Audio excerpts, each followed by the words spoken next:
আজকে আমি এখানে রুই মাছ নিয়েছি। রুই মাছ রান্না করব আলু দিয়ে। এখানে আলু নিয়েছি। এখানে আমি নিয়েছি আদা, শুকনো লঙ্কা বাটা, জিরে, ধনে বাটা, আর সোমবারের মধ্যে দেব শুকনো লঙ্কা, মেথি, জিরে। এই গরমের মধ্যে এই হালকা ঝোলটা আলুর রুই মাছ দিয়ে খেতে খুব ভালো লাগে। এই মাছগুলো ভেজে নিচ্ছি।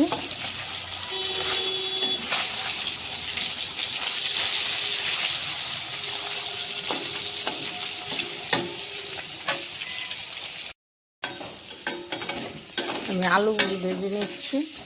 এখানে আলুগুলি আমি আগে সিদ্ধ করে নিয়েছি। এই ঝোলটাতে সিদ্ধ করে আলুটা দিলে ঝোলটা খেতে ভালো লাগে। মশলাটা আমি কষিয়ে নিচ্ছি।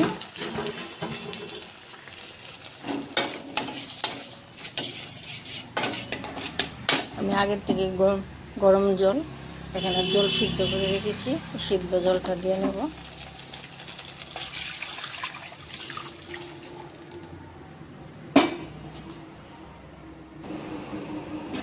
এখন আমি ভাজা আলুগুলি দিয়ে নেব।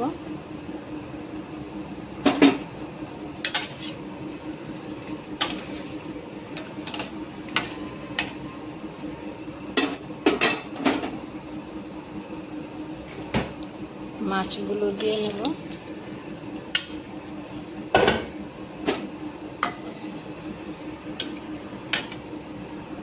এখন আমি একটু দই দিয়ে দেব আর গরম মশলা দিয়ে নামিয়ে নেব।